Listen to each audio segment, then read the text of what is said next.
Good evening. Good evening. Professor Emeritus. Thank you. Thank you all for coming. There are extra seats up here in the front. Don't be bashful. Welcome to all of you from the campus, from the community, and those of you who are watching our presentation on YouTube tonight. This is the celebration of the Martin Luther King Day at Ripon College. This is his 89th birthday. Sponsored by the Center for Diversity and Inclusion and the Center for Politics and the People at Ripon College. My name is Brian Smith. I'm co-director with my colleague, Professor Henrik Schatzinger of the Center for Politics and the People. This program tonight, however, was created by Keona Withers Henry, the director of the Center for Diversity and Inclusion, before she went on maternity leave in November to prepare for the arrival of her beautiful daughter, Sania, on November 28th. Without her hard work, this event this evening would not have been possible. I think she's watching from home on YouTube, so how about a real shout out for Keona, her husband Ronnie, and the new family.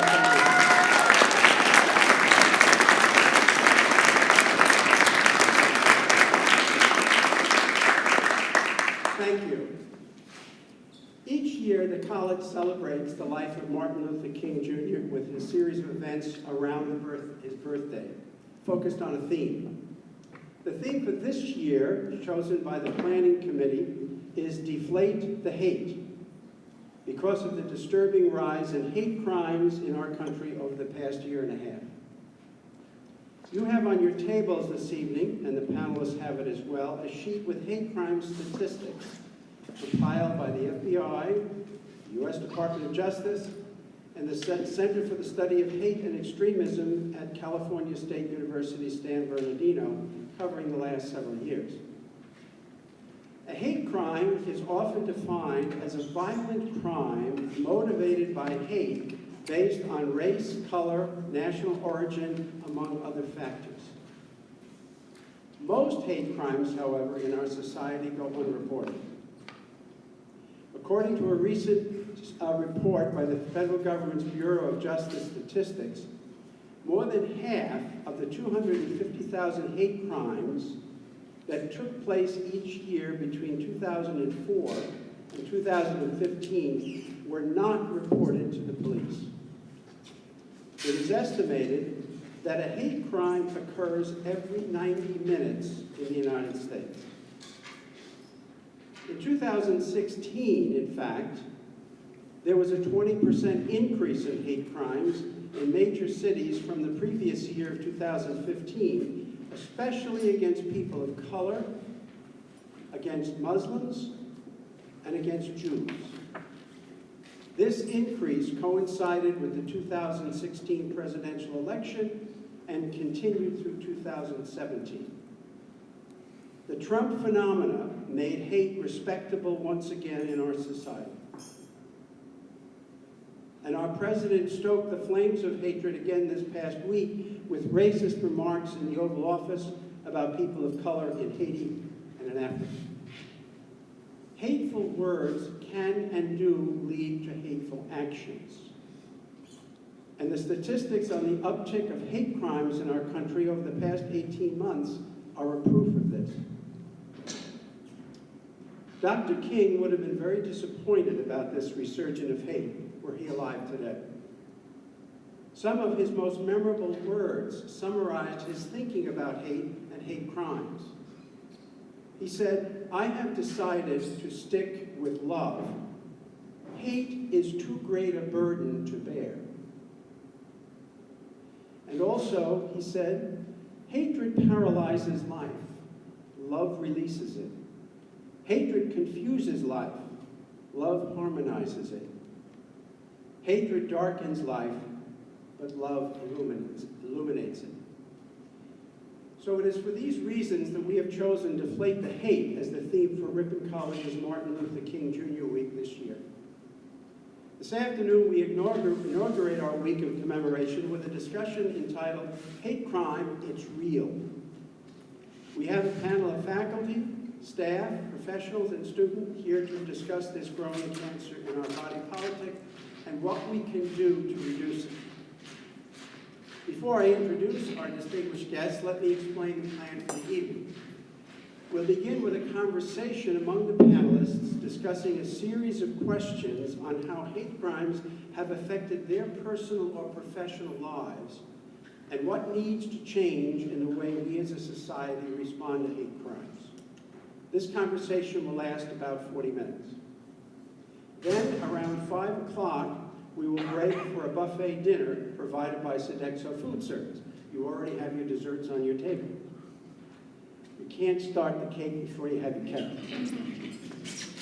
We'll bring back food from the buffet table to our own chairs and then discuss during dinner questions which are already on your table while we eat for about 45 minutes. So the questions each table will discuss are on those blue sheets that you have. And then at about 5:45, I'm going to ask a representative from each table to stand and summarize the main points of their table's discussion of the questions. And I'll come around with a portable mic, which is on that stand over there, so that each of the people can be heard as they stand. After they've made their summaries, we're going to ask the panelists then to respond to those summaries or perhaps further questions that the tables have for the panelists. And then about 6:15, we'll bring the evening to a close with brief final remarks by the panelists. And the panel discussions and the responses of the tables will be video recorded and later available for viewing on YouTube. So tonight, those of you who signed up, I will send another email out tonight with the links for the first 45 minutes of discussion and for the last 45 minutes, so that if you want to watch them or share them with your friends who can't be here, you can do so. This is all being recorded. So let me introduce our four panelists. So Parrish Barnes in the center is Residence Hall Director at Ripon College. He's from Chicago, Illinois, and a graduate of the University of Illinois at Chicago, 2016 class with a degree in history and a non-qualifying minor in criminal law. LP, as he likes to be called, since coming to Ripon, has developed Ripon College's first black male mentoring program entitled BRO, or BRO.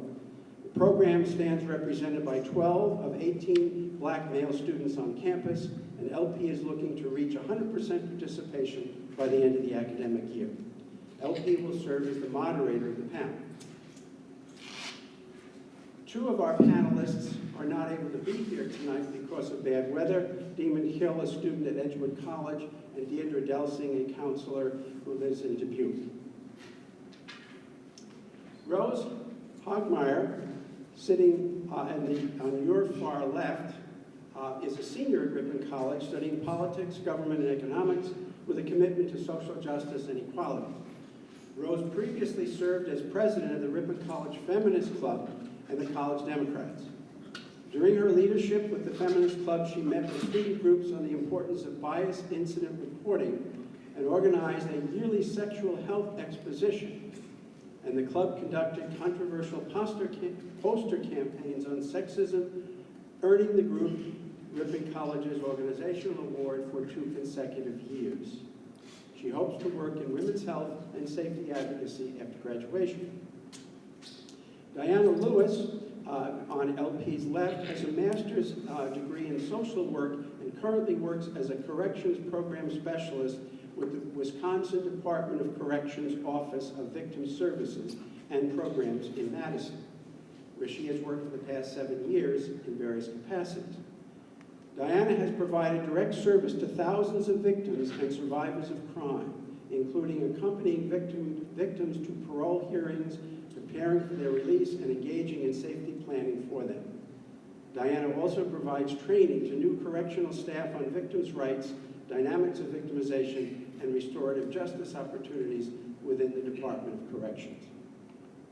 On your far right is Professor Jody Roy, Professor of Communication and the Victor and Carrie Palmer Endowed Chair for Leadership Values at Ripon College. The recipient of more than a dozen campus, state, and national teaching awards, Jody's research centers on how we communicate about crime and incarceration. Her publications include the book Love to Hate, A America's Obsession with Hatred and Violence. 3 years ago, she served as acting dean and academic vice president of Ripon College. So let us now begin with LP asking a series of questions for the panelists to respond to for about the next 40 minutes. All right, good afternoon, everybody. So, without further ado, I'm just going to ask some questions to the panelists, and in no particular order where they answer these questions. So, whenever you're ready to give your thoughts to the crowd, feel free. All right, the very first question that we have is, why did you agree to be on this panel, and why do you think it's relevant to discuss right now?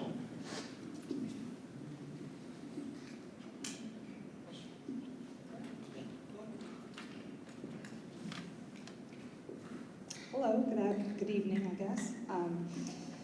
I agreed to be on this panel because, gracious introduction, I've worked with victims of crime for a long time.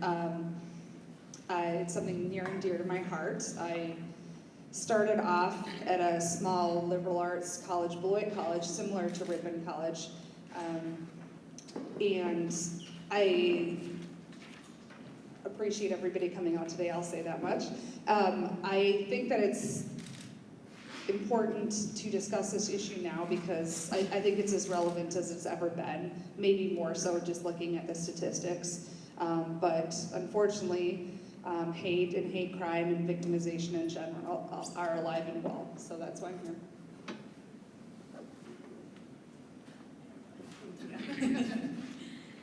I agreed to be on the panel because I was a victim of a hate crime last December, which we'll go into in later questions. But I've also been a big advocate of bias incident reporting on campus. I feel like a lot of students of color or a lot of diverse students feel very isolated on a very small campus like Ripon College. So I think having these discussions, raising awareness that these things happen is unbelievably important. And I think right now, especially with the political climate, there's sort of an attitude of, maybe people's being offended is, maybe it's unnecessary. Maybe, I think a lot of people who are being offensive think that they're just being honest and that these sorts of things are more important to bring out. I think conversations like these make the lines more clear. What's okay to say, what's being critical, and what's not okay, what is hateful and what's wrong.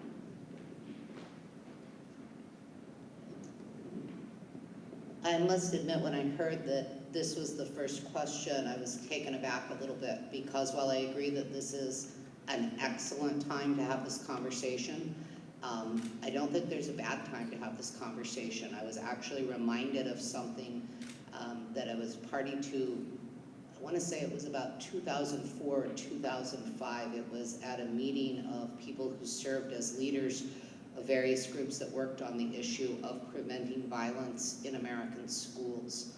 And a person that has committed her life to that work, a woman I came to respect very much over the years as a colleague, made a comment in this meeting that I still resonate with,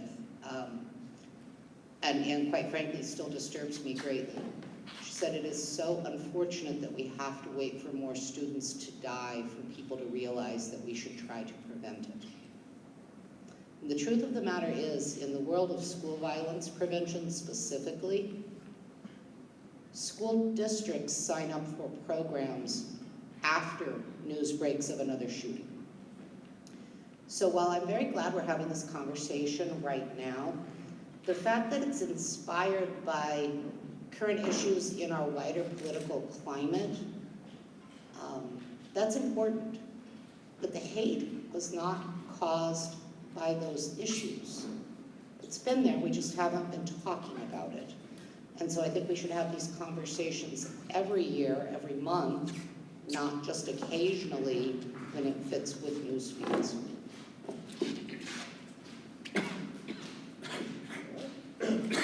All right, so the next question that will be asked is, what is your experience with, or how have incidents of hate impacted your work life or educational experience?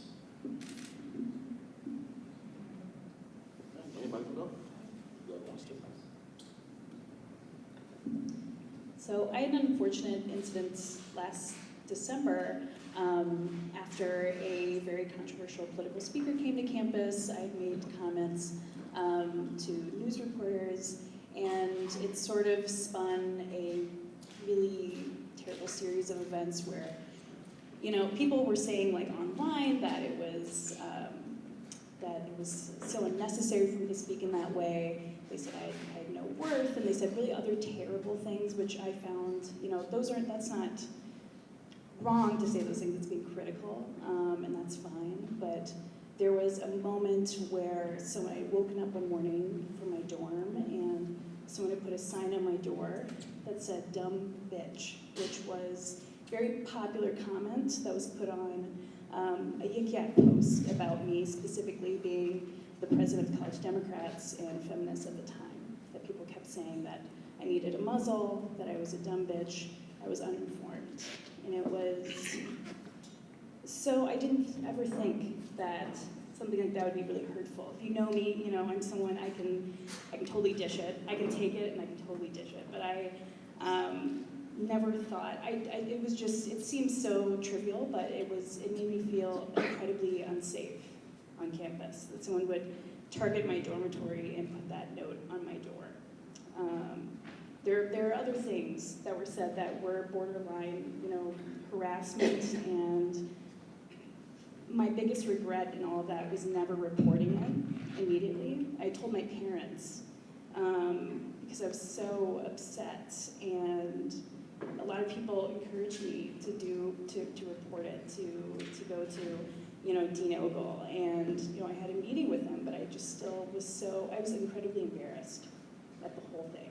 I thought, am I being overly sensitive about someone putting that on my door? I've heard far worse things happen to students, and I've witnessed it, but I thought maybe my issue was too small to discuss and to talk about and to maybe ask for there to be sort of punishment, so I never did. And then I left the next semester to study abroad. And so that's my experience with it, and I understand there have been so many larger, more terrible things that have happened.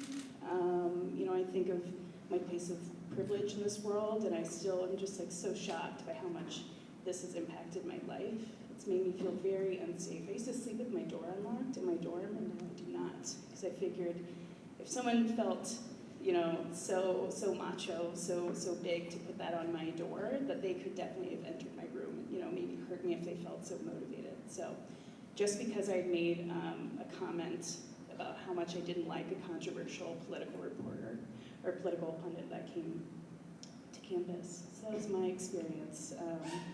I love Ripon College. I love my academic experience here and the people that I've grown to love. But it's really hurtful to know that this is sort of how I'm leaving the campus, is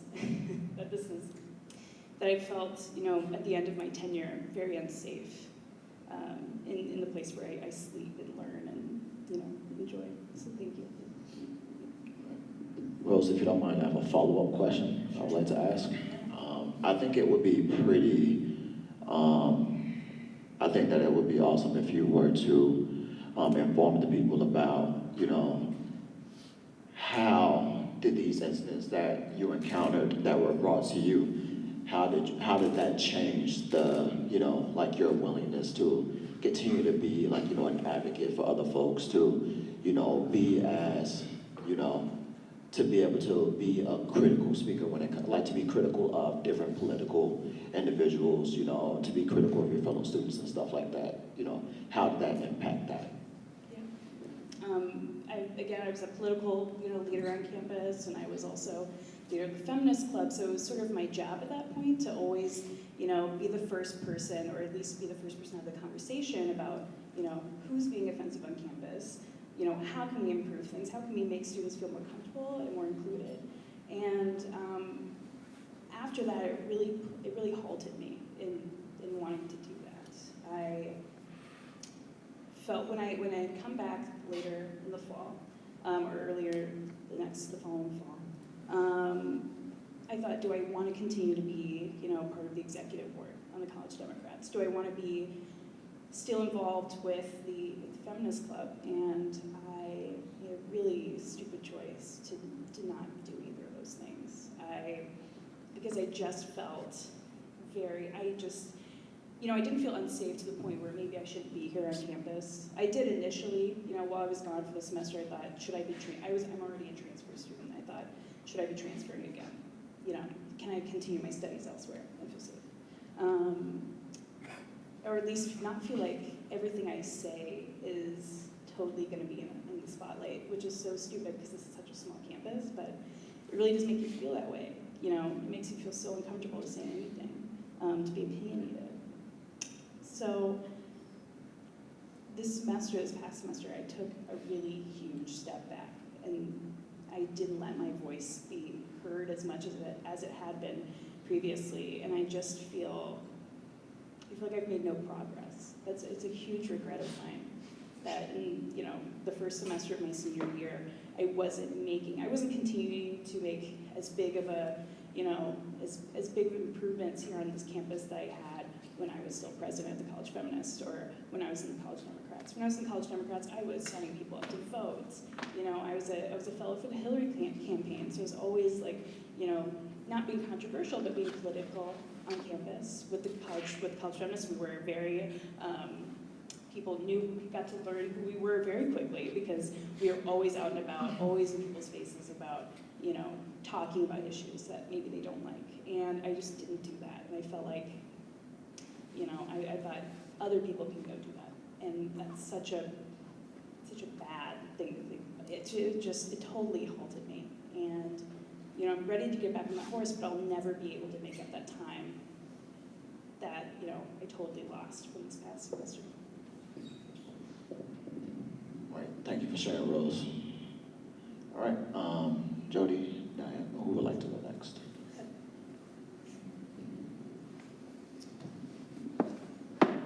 Well, first of all, just to start, I'm sorry to hear that happened to you, and it sounds like you've done a lot of great work. It's okay it's too bad. I'm sorry to hear that you're upset about losing the time, but it's okay to take care of yourself too. So let's return to the question: what is your experience with incidents? So I guess in my work life, I started off my college career. Is that where you want me to go there? Okay. I started off my career in college volunteering for victims of sexual abuse and assault, and that's the work that I did that in Chicago, Illinois for about 1.5 years before I went to grad school. So in terms of hate crime, it's always a hard line to figure out, working with victims and survivors of sexual abuse and assault, where that line is, when is that considered a hate crime? A lot of times perpetrators have a lot of animosity towards women, or they may be using sex as a weapon against somebody of another group, whether that's race, ethnicity, sexual orientation, gender, identity. And so I kind of know a lot of individual stories, but once again, they may not always show up on the crime reports. Now working at the Department of Corrections with victims of crime, I've seen it on both sides of the fence. I've seen victims who were targeted, hate crimes. I would say it lines up with what you see with the statistics, where race is the most common. And they can be really, I don't ever like to rank experiences, kind of, you're saying, oh, it could be so much worse. It's not a contest, and that's not, it could be a property crime. Somebody could have, somebody draw a symbol on their driveway, and it could completely change the way that they view their neighborhood and their neighbors. Likewise, on the other side of things, you have incidences like the Sikh temple shooting in Oak Creek, I believe that's 2012, where 6 people were killed and 4 more were injured.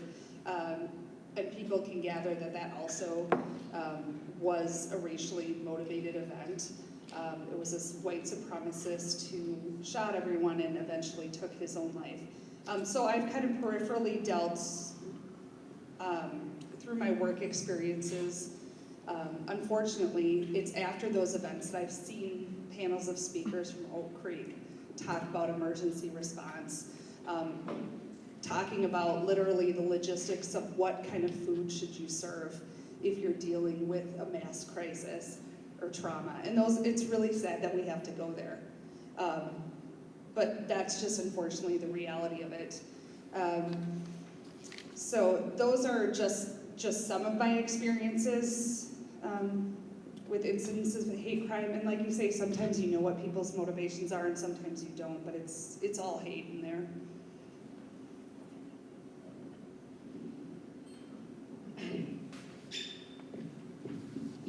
All right, thank you for those. Thank you for those comments. All right, Jody, do you want to? So one thing that I've found over the years is that we tend to use us, them language. And we are all pretty comfortable with the understanding that sort of us versus them is part of the psychology of hate. But I think it's also important to remember that it's part of the psychology of our belief that it can't happen to us. So an experiment that I've done with students, and I'm not going to do this today just for purposes of time, is I've read through a long list of categories. And then I asked students just to acknowledge if they fit into any of them. And I've used this, I would say, at least once every 3 semesters for 20 plus a whole lot of years that I've been at Ripon College. And I think I've had a total of 3 students not make the list.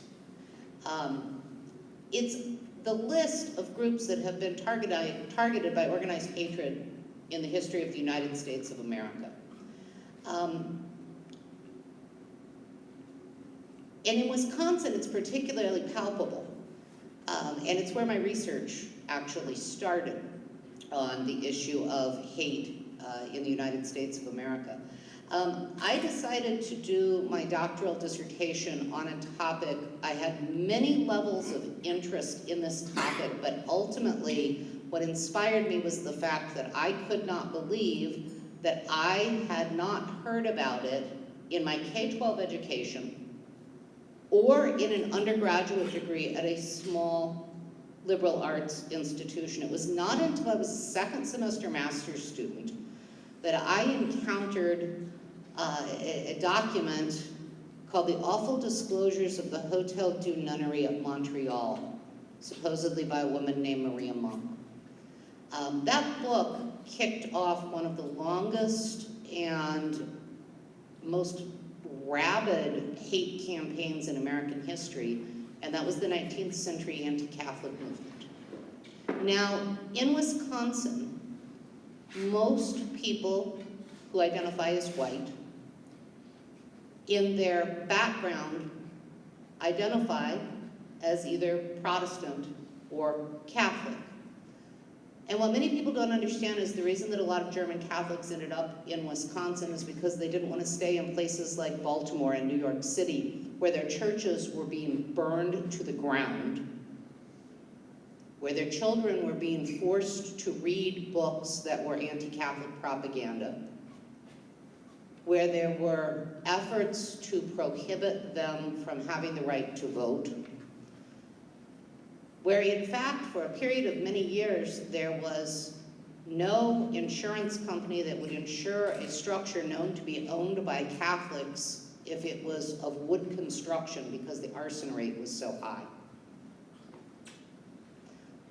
We forget that all of us can be targets of hatred. Hate is a process. It targets different demographic groups at different times. But we can all be targets, and we can all also be perpetrators of hatred. So my experience with hatred is not as a direct target. It's as an observer of how the patterns continually repeat, and it's as a frustrated observer. Because I think we, and here I'm using we, all of us, every one of us, I just think we're better than falling into some of the problematic attitudes of hatred. Some of the things that are said about people of color today are identical to what were said about German Catholics and Irish Catholics in 1831. The patterns are just the same. Same claims were made at times about Jews, at times about women, at times about men who didn't own property, at times about Italians and Greeks, and on and on and on. And I would like to believe that one of these days maybe we could learn to break those patterns, because history keeps proving to us over and over again that they're wrong. So that's where I come at this from.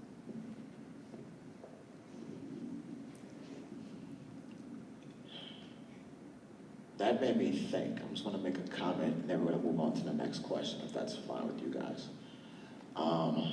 Jody, everything that you just iterated really made me. The entire time you were speaking, I was trying to think about a point in time in which this country has been in existence, and to which there has not been a single group of people that we didn't target with hatred. You understand what I mean? Like, that's kind of sad when you really think about that this country in all of its existence has not had a period of time in which there was not a group of people that have been targeted for superficial reasons. Let us, I'm a history major, not that that makes me any better than you guys at thinking about this, but I'm thinking really hard, and I cannot think of a time right now in a point at which we did not target a specific group of people for superficial reasons. And so your whole comments about the patterns of hatred in this country, not even just in this country, but worldwide, honestly, but I'm going to stick with this country because it's what I know. It really is astonishing when you think about it that way. It really is. So there is truly a pattern of hatred, and I really appreciate you saying that today. All right, so we're going to move on to the next question. All right, and this one is a little bit tricky. It's a little tricky.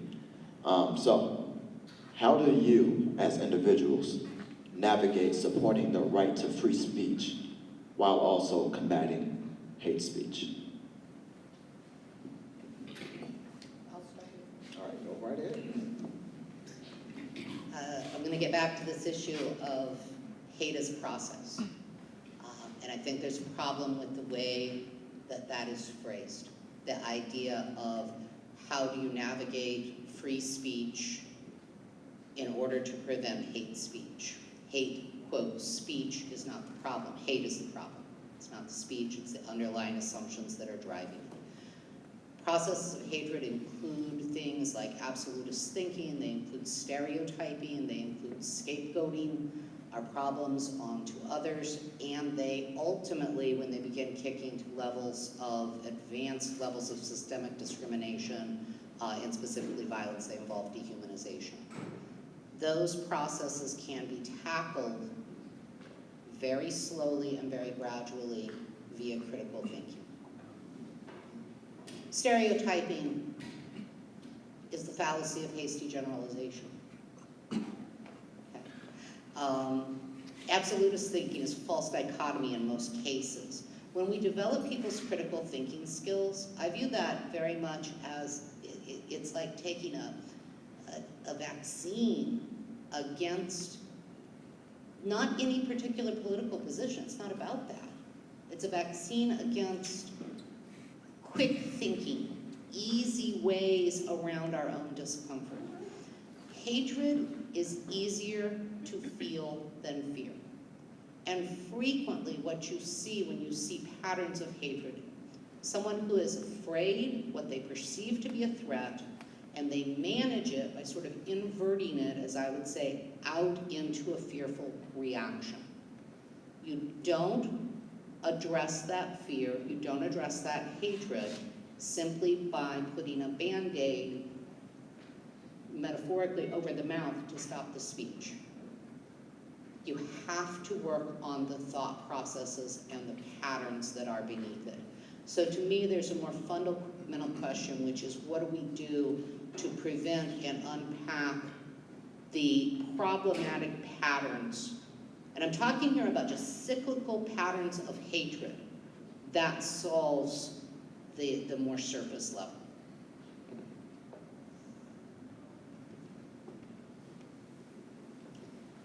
So it's kind of tricky.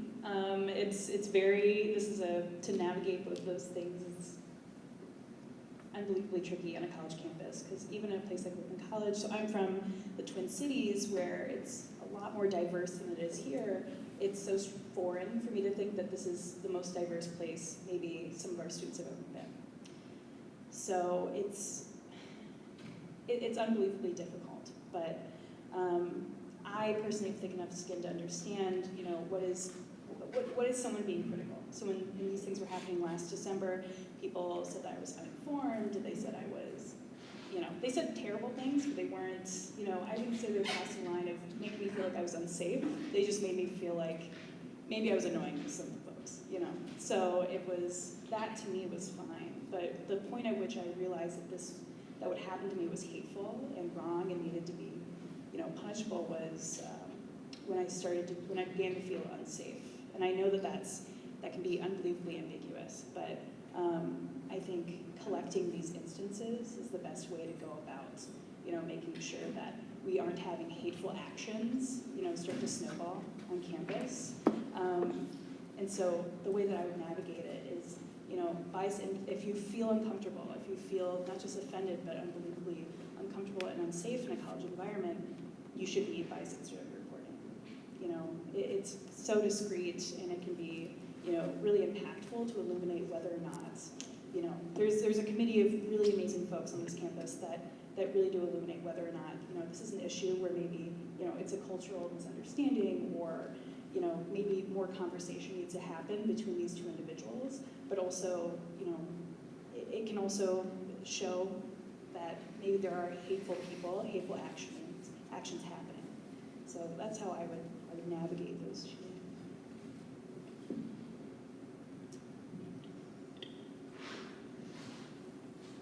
I would say, so I think you can absolutely navigate supporting free speech and letting people ask questions in a respectful way. Even announcing their ignorance, I think it's better to have a respectful, or at least semi-respectful discourse about questions about different races. I have 2 children, and they'll ask, they're gonna ask all kinds of questions. Why is that person overweight? Why is that guy look like a girl? You know what I mean? Like, you can have that curiosity and do your best to try to explain to people the world. Why are some people really dark and some people are lighter brown? Whatever the question is, right? So that's not just free speech, but just at a basic level of discourse, you'd rather have people want to correct their ignorance than just wallow in it, right? So on the other end of things, you have hate speech, where you have people harassing, intimidating, with a goal of reaching this end, with a goal of dehumanizing people. They're completely different things. I work with people too who have been victims of crime, and it's not always easy. If I call, it's different. You have your own processes on campus, but in the real world, if I went into the police station and said that somebody, the things that have been said to me over my lifetime, if I said, oh wow, this person called me the B word, or if somebody, went to the police and said this person called me the N word, I don't usually see criminal charges like that, honestly. Unfortunately, as a society, especially with words, it's not that there shouldn't be, that shouldn't be taken very seriously, but you can see why people don't necessarily know what to do either, because what is the outcome gonna be? We have an obligation to be outraged by it and to continue the discussion and educate and not accept it, but in terms of hate speech, we can all agree it's not good, but it's not easy. I think in some ways, as much as we can continue the positive discussion or even the curious discussion, as opposed to just looking at hate speech or not. Yeah, just one follow-up on that, and I think it's an important thing to bear in mind, and I apologize because I'm sure that many of you are aware of this. but we frequently, I think, use the term hate crime very casually, when in fact hate crime is something very technical. It's a sentencing enhancer statute within state and federal law. Doing something that is hateful is not a hate crime. Hate crime occurs when a crime, whether it's a violent crime or a property crime, can be shown to be targeted against a person based on the perpetrator's perception of their demographic status. So if I perceive you to be a member of group X against which there is the potential to bias, then that can be treated as a hate crime. Hate crimes, by definition, are not targeted at an individual, okay? So the way I always think about this, a hate crime is based on what you are or what someone thinks you are. It's not based on who you are. That's the line of distinction. I think it's a critically important line. The other thing that's very important to remember is that hate crimes have to be crimes. It's a sentencing enhancer. It means you get a higher fine or more time behind bars for conviction of a crime. So there's no such thing generically as hate crimes. You're convicted of murder, and if it was motivated by demographic categories, then the sentencing enhancers can kick, say, a mandatory minimum of 25 years to a mandatory life sentence. That's the way that the law works there. Now, let me be clear. Hateful attitudes, hateful comments, closed minds can create a situation that is ripe for the commission of hate crimes. But not all hateful actions and hateful language are in fact at that category. And I think that you expressed that very well. People, if you don't understand that, then someone will sometimes report something, they'll be very frustrated that nothing maybe is done. It doesn't mean that what happened was not hateful, but it wasn't criminal. And therefore the statutes can't possibly be applied. So just a clarification on that. All right. With about 10 minutes left, we have one more question. And this question is, how has your life been impacted by hate crimes or hate events that have widespread media coverage?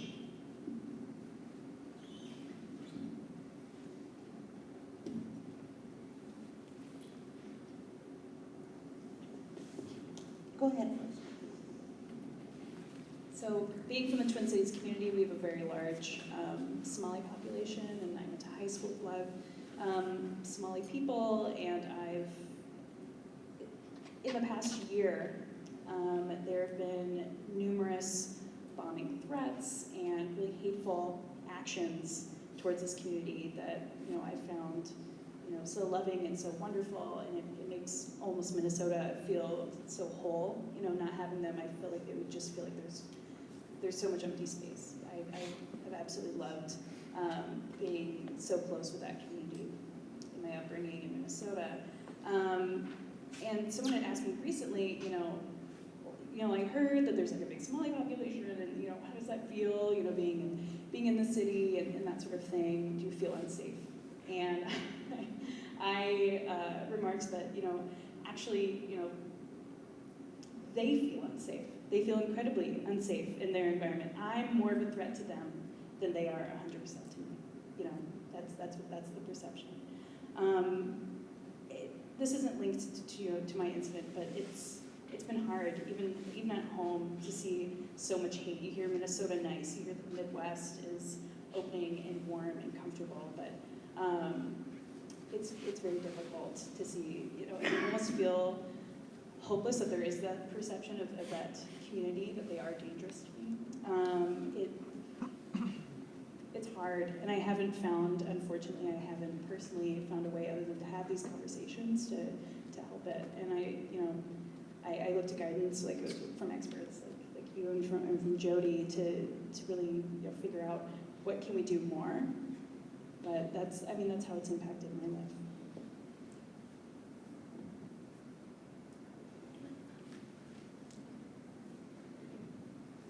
Thank you. I'm from the Twin Cities as well. How about those Vikings? Just say, I don't get to say that too often. So, also. Yeah, so anyhow,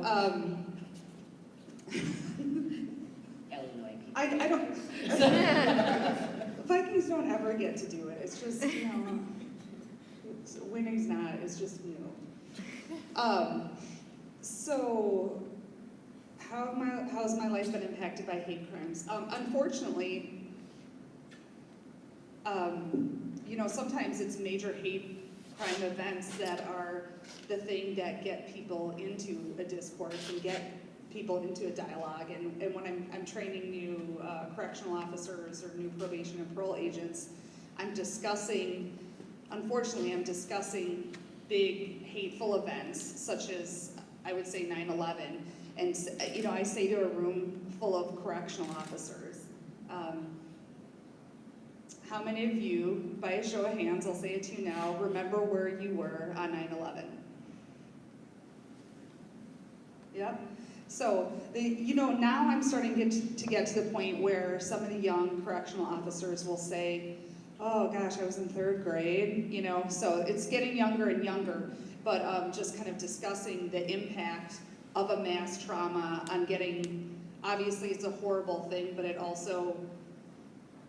gets a dialogue going. Going back to the first, and that's not an OK Constellation Prize, don't get me wrong. But kind of like when you refer to question number 1 that we talked about, why do you think it's relevant to discuss now? It truly has been relevant, and whether or not it's a mass event that people put a lot of focus on and ask questions about, is this a hate crime, or was this domestic violence related, or what groups was this person in, what made this person tick, because that's often where those discussions go.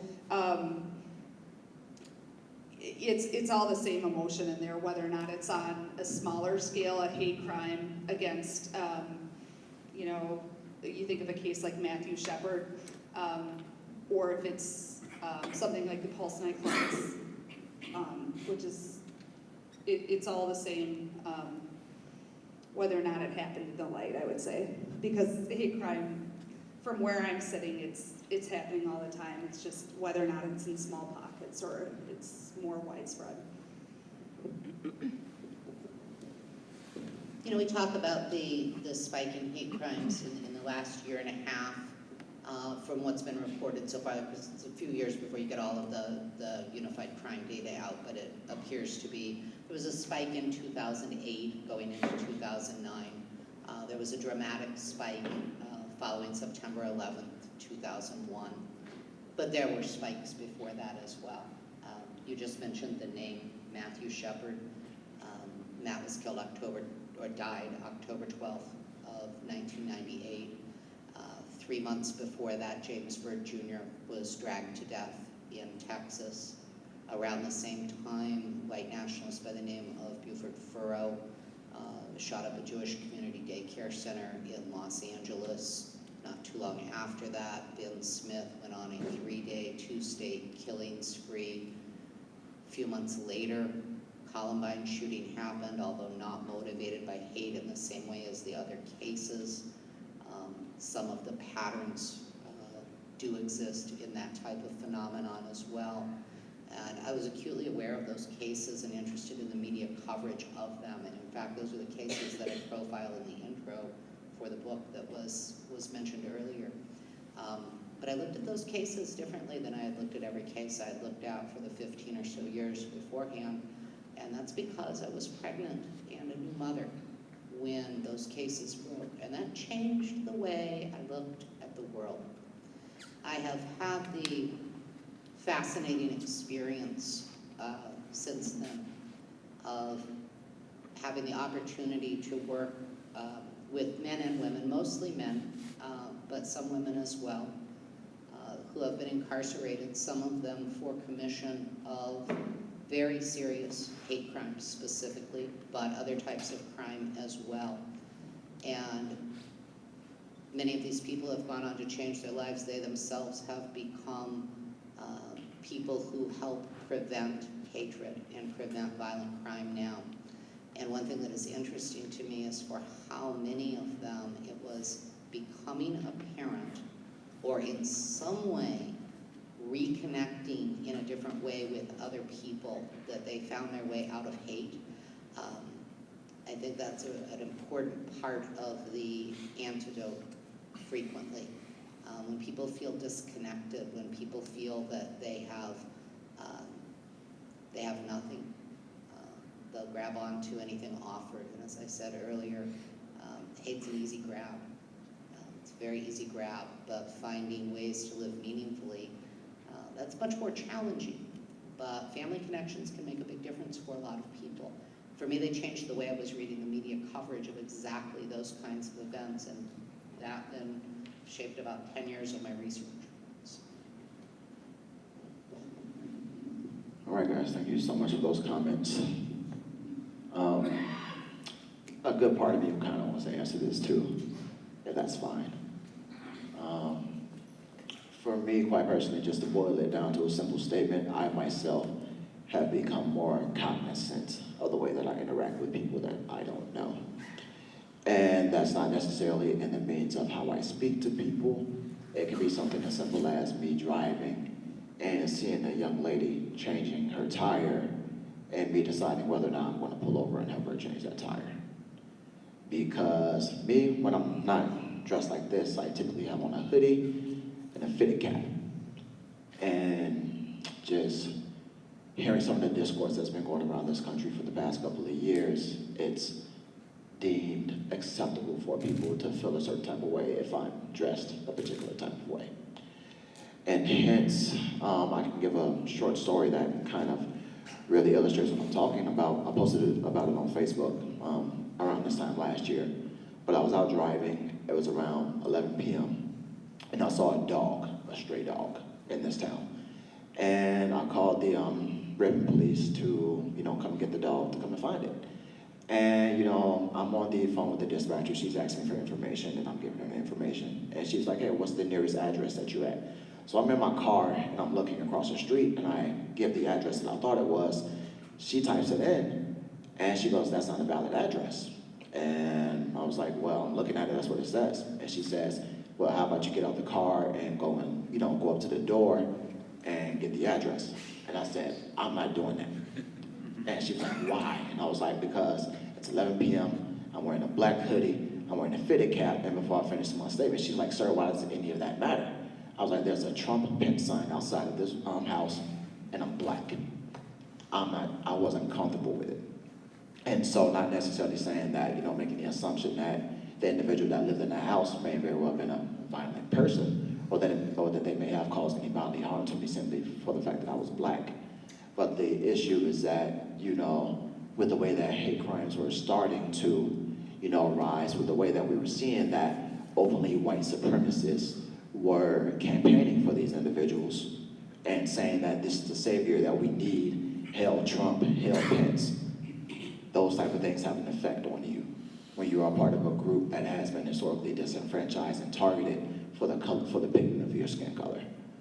And so I hope that kind of paints a picture as to how hate events that have had, widespread media coverage have affected me, and quite frankly, I'm afraid to travel some places now, just because I'm always thinking to myself, if I do this, I could lose my life. If I do this, I can get arrested, lose my job, mess my life up for the rest of my life. I think about all these things before I do anything, and it shouldn't have to be that way. I'm not the only one. There are other people who do the same. I'm pretty sure there are people in Muslim communities who are thinking about moving to different places, who don't feel comfortable into moving into certain areas because they don't know how people are going to react to their to their choice of religion.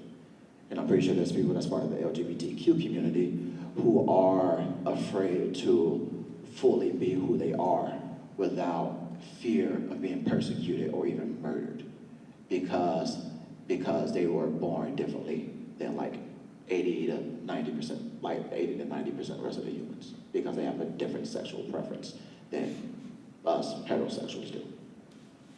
And with all that being said, it is 5 o'clock. I know y'all want food. So I'm gonna be quiet now. And at this point, Sodexo should be coming out to cover the food, and you guys just go at it, all right? And then there's also some questions on your table, so while you're having this food, having your dessert, have some discourse about these questions. They should be on this blue sheet that's on your table. Talk about these questions. And then at around 5:45, we'll open the floor back up. Brian will walk around and give you guys a microphone so that we can continue this discourse. So, go for it.